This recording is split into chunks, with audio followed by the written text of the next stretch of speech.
I didn't even hear the phone hit the floor. Just stood there, frozen in my kitchen, my hand still midair like my brain hadn't caught up yet. That watch. I bought it for him. Christmas 2 years ago. He said it felt too nice for him back then. Funny. Guess it fits now. I replayed the story again. Her laugh, that fake, breathy one she always used when flirting. 2 glasses, mezcal and tequila, his go-to order, her nails tracing the rim of his glass like she owned it. My chest tightened. I texted her, cute rooftop, who's the mystery guy? Scene. No reply. Then another story popped up. Same night, her arm linked in his. Side profile, unmistakable. She knew what she was doing. I wasn't supposed to just see it. I was supposed to feel it. I called. She answered with that breezy tone. Oh hey, what's up? You tell me, I said, voice low. Did you even wait until the ink dried? A pause. You made your choice, Mel. Don't be mad just 'cause I did too. That was it. No denial, no apology, just confirmation, served with that soft little smugness only she could pull off. I sank to the floor, hands trembling.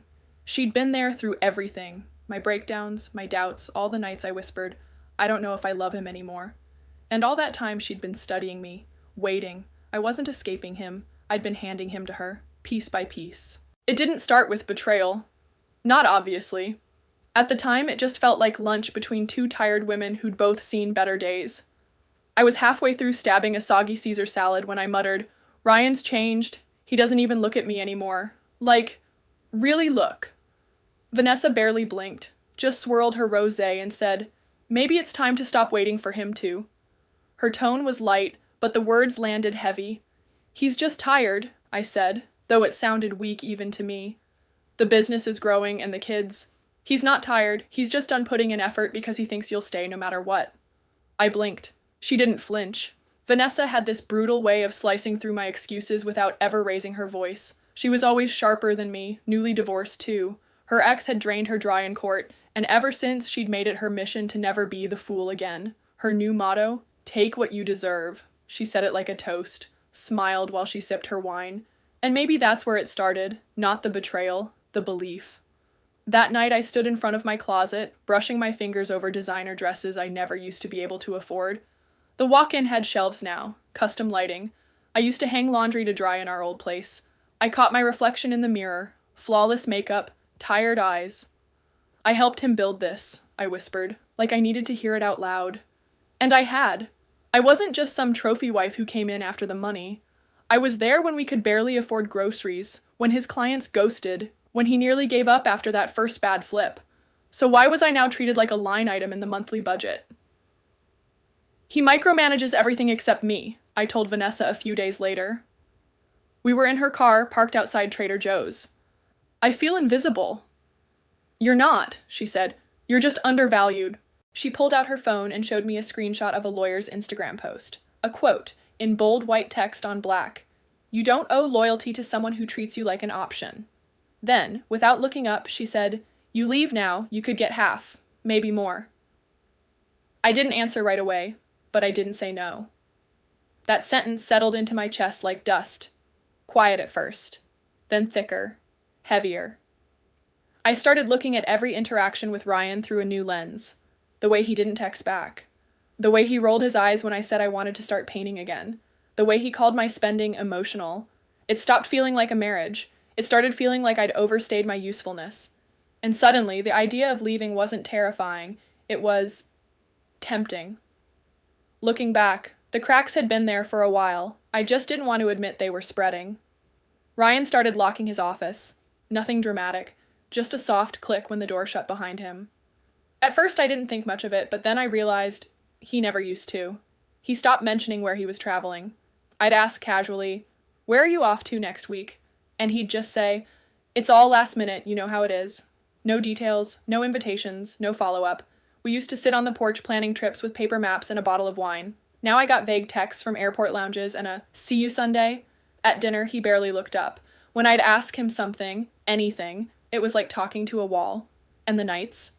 I'm exhausted, he'd mumble, already halfway into bed, turning just enough to miss my kiss. It wasn't the silence that got to me, it was the precision of it. He wasn't forgetting me, he was editing me out. One night, I sat on the bathroom floor, phone in hand, heart in free fall. I opened my notes app and typed, signs he's slipping. Underneath, I made a list. Locked doors, missing details, cold shoulders. I added dates, times, screenshots. Vanessa called it backup. Just in case, she said. People like him, they rewrite history. You're just getting the receipts. We started building a folder together. Spreadsheets, phone records, clipped texts, like we were prepping a case, not a marriage. Sometimes it felt wrong, like I was digging through my own life trying to prove a betrayal I hadn't even caught yet. But other times, it felt like power. One afternoon, I found a receipt tucked in his gym bag, a sleek Italian restaurant in Midtown. 2 entrees, 2 drinks, no meetings in his calendar that day. When I asked, he barely paused. I grabbed lunch with a client. Male or female? He blinked. Why does it matter? I'm just curious. No, he said. You're suspicious. He left it at that. But the silence that followed, it was louder than any confession. I told Vanessa. She raised a brow. So you're finally seeing it. Seeing what? That he's not on your team anymore. That word hit hard, team, because somewhere along the way I stopped feeling like a partner and started feeling like an accessory. Nice to have when polished, forgotten when not. Still, I kept telling myself this was just a rough patch. A season, a slump, but the truth? Seasons end. And some people pack for them without telling you they're leaving. It happened on a Tuesday. Weird how you always remember the day. Not the weather, not what you were wearing, just the day of the week when something snapped so hard you couldn't put it back together. We were in the kitchen. The kids were upstairs. I was pacing in socks, arms crossed, heart racing for no real reason except everything had built up to this. You act like I'm some burden, I muttered, slamming the fridge. Like I'm just a cost on your spreadsheet. Ryan leaned against the counter, arms folded. I'm not tracking costs, Melanie. I'm trying to keep us from sinking. Oh, how noble, I snapped. You're drowning in success and blaming me for needing air? He exhaled slowly, the way he always did when he wanted to scream but didn't. Look, I've tried, he said, but every time I bring something up, you spin it into how I'm failing you. No, Ryan, you are failing me. You're failing this family. You think throwing money at a house makes you a husband?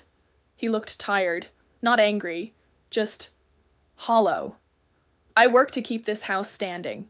I work so you and the kids don't have to worry. Yeah? I laughed bitterly. And in the process, you forgot to keep a marriage standing. He rubbed his eyes. So, what do you want, Mel? You want me to quit everything and sit on the couch with you? No, I said, voice rising. I want the guy I married, the one who used to look at me like I mattered. Not this cold machine who's always calculating. And then I said it. You didn't even have money when I married you? I should have left when I had the chance. The silence that followed was instant and brutal. He blinked once. His face didn't move, but something behind his eyes crumbled. Then came the quietest sentence I'd ever heard from him. I think you already did. That was it. No screaming, no dramatic exit. He picked up his keys, glanced toward the staircase like he didn't want to wake the kids, and walked out the front door. Just like that. No slam, no goodbye. Just absence. I stood there, heartbeat loud in my ears, waiting for the door to reopen, waiting for him to storm back in and tell me I was being unfair, that he still loved me, that we could fix it. But it didn't come. Instead, I texted Vanessa, "It's happening." She replied within 60 seconds. Finally. That word sat wrong with me. Finally? Not, "Are you okay?" Not, "What did he say?" Just, finally. Like she'd been waiting. Not for me to be okay, but for me to break him. To cross the line she'd been guiding me toward. I stared at the thread of messages between us. Her coaching, her little nudges, the way she'd framed it all like I was waking up, finding my power. But now, standing alone in a quiet kitchen with no voice left and no one to hear it, I didn't feel powerful. I felt emptied. Like I'd won a game I didn't know I was playing, and lost everything in the process. Vanessa called it strategy. I called it surviving. But now I know what it really was. A slow rehearsal for betrayal dressed up as empowerment. Your problem, she said, sipping her iced matcha like she was diagnosing the weather, is that you keep trying to win a game by playing fair? She always said things like that, like she was teaching me chess when I didn't even realize I was in a match. I nodded, even though something inside me twisted every time I agreed with her. So what now? We use his own narrative against him. Cold provider. You frame that as emotional neglect. You bore the kids alone. You call it unpaid labor. You played nice. Now it's time to play smart. And just like that, we were in phase 2, leverage. The lawyer Vanessa introduced me to looked like she stepped off the set of a courtroom drama. Razor-cut bob, glossy nails, not a single emotion wasted. Her name was Rachel. She didn't ask about love or pain, just assets, patterns, leverage. "I want you to make a list of everything you did for him," Rachel said. "Even things you think don't matter. I don't even know where to start. You tracked his meetings, proofread his proposals, stayed home with 4 children. You start there." "And emotional labor," Vanessa cut in, flipping open her tablet. "She carried the mental load of that entire household." Rachel nodded. "That can be presented." It all felt like a spreadsheet version of my life. Like love was a series of unpaid invoices I could now collect on. The night before mediation, Vanessa came over with Thai takeout and a bottle of Pinot. She was glowing, eyes wide, voice confident. She looked more excited than I did. "You good?" she asked, tucking her legs under her on the couch. "I think so." "You're not going in there to beg. You're going in to claim what's yours. Let him wear the guilt for once." I didn't answer right away. I was too busy replaying old scenes in my head. Me clipping coupons when we couldn't afford baby formula. Me holding his hand through those 2 failed house flips. Me falling asleep with 2 toddlers on my chest while he stayed out, networking. Maybe she was right. Maybe I had paid enough. The next morning, mediation felt colder than I expected. Literally, I could see my own breath when I stepped into the conference room. Ryan was already there, black sweater, hair freshly trimmed, calm in that detached way that made me hate him a little. He looked well-rested, composed. I wanted to look that composed, but my stomach was twisting so hard I thought I might throw up. We sat across the table like strangers, lawyers to the left and right. No one made eye contact. Rachel did most of the talking. I nodded when I was supposed to, agreed to reasonable concessions. Then the numbers came up. His house, my condo, his business assets, no alimony. Wait, what? "I'm sorry," I said, blinking. "No." "What?" Rachel cleared her throat. "Mr. Alden is declining alimony. Says the prenup precludes it." "There's a prenup?" Ryan looked up, finally. Calm, even gentle. "You signed it before we started the company.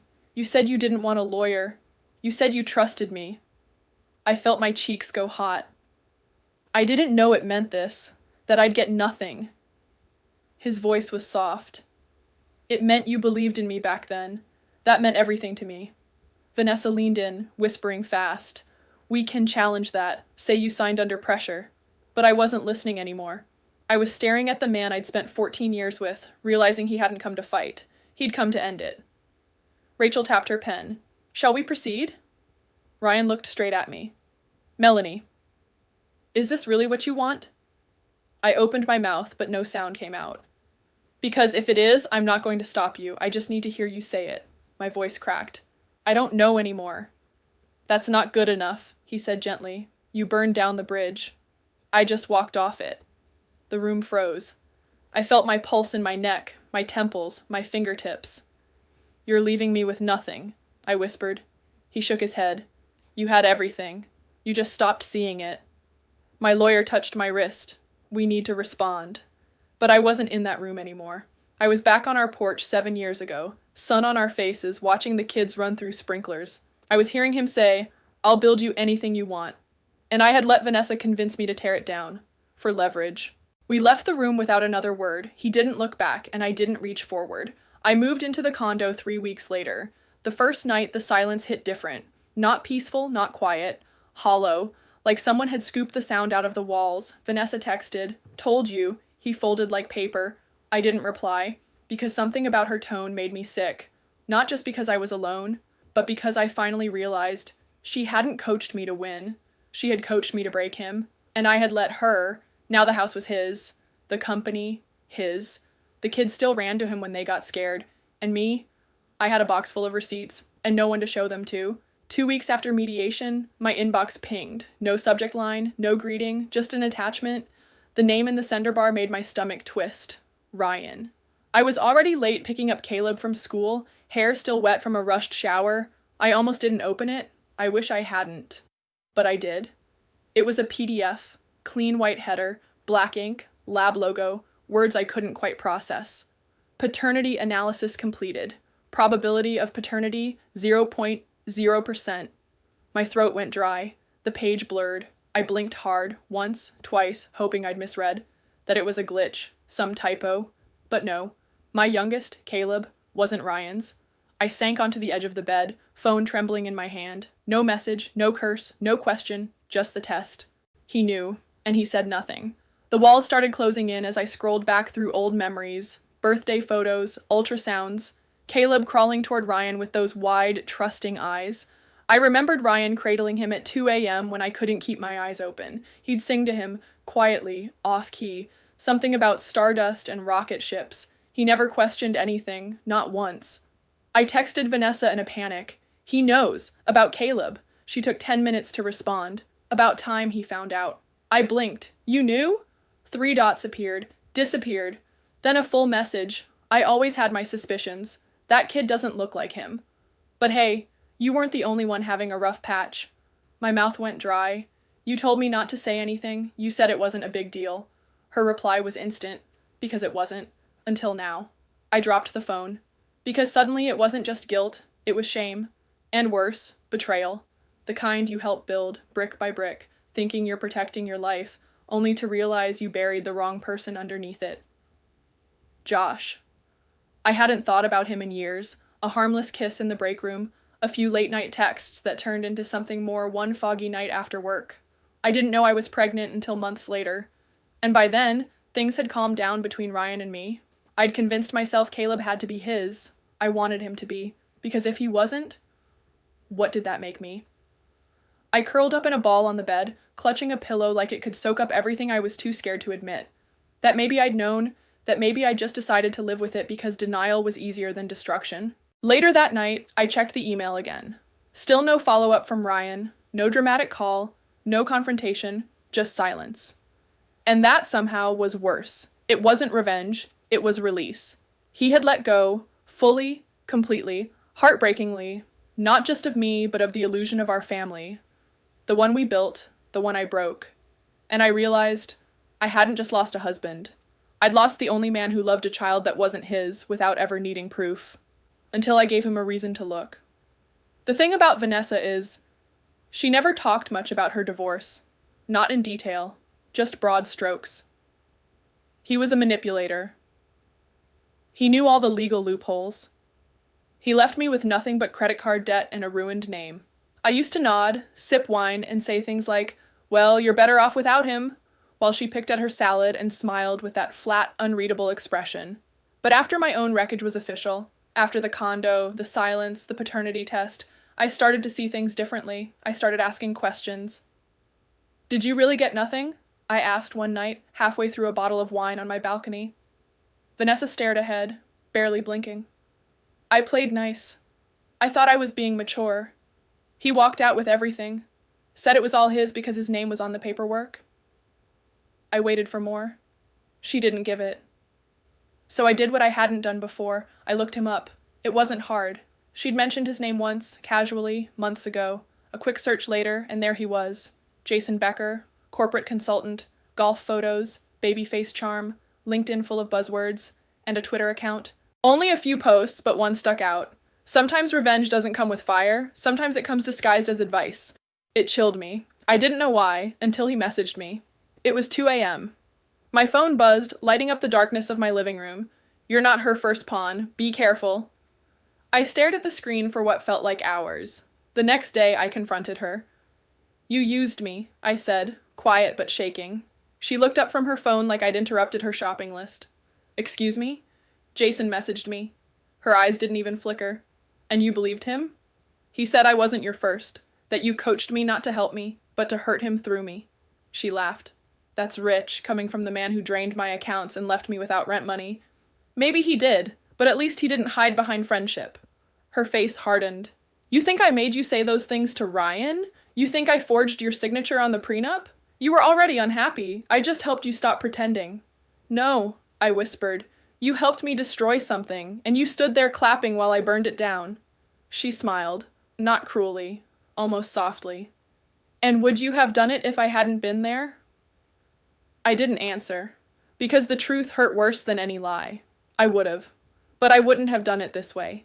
That was the last time we saw each other. No screaming, no slammed doors, just 2 women staring across a table, realizing only one of them ever saw it as real. I didn't say anything the first time, just stared at the rooftop photo until my eyes burned. Then 3 days later, there it was, a new story. Them. Walking side by side into a hotel lobby. She didn't even try to hide it, his hand on her lower back. Her laugh, soft but deliberate. Still no tags, no caption, just silence that screamed. I texted her, was this the plan all along? The typing bubbles came instantly. Don't act like you were ever innocent. At least I didn't lie about whose kid it was. My heart stopped. I actually dropped the phone. She knew. All this time. She knew about Caleb.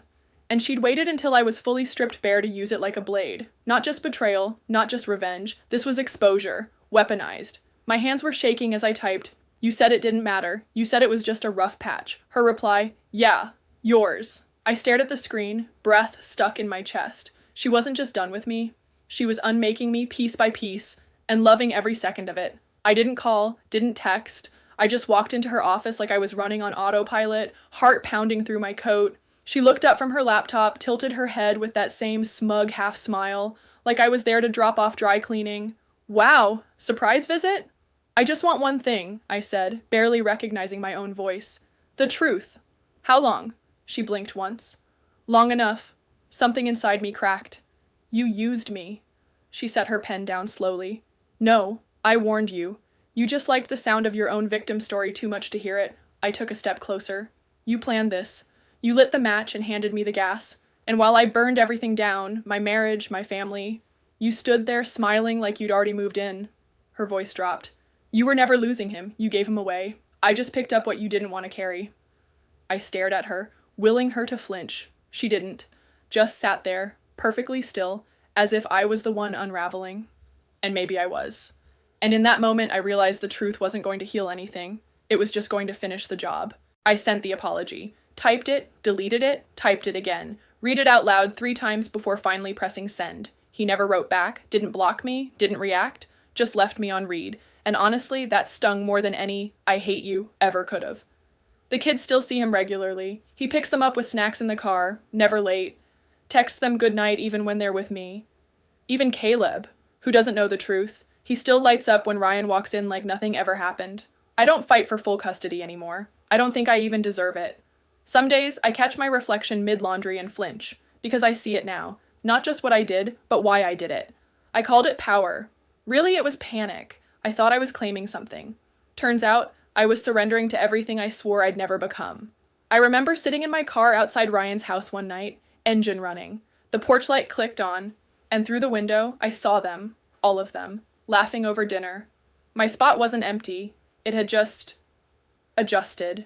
He looked up. Maybe he saw me. Maybe he didn't. Either way, no one came outside. I drove away, because I finally understood I wasn't battling an enemy. I was the casualty of my own war. And the game I thought I was playing? Yeah, I wasn't a player. I was the prize. And no one ever fights fair for something they don't plan to throw away.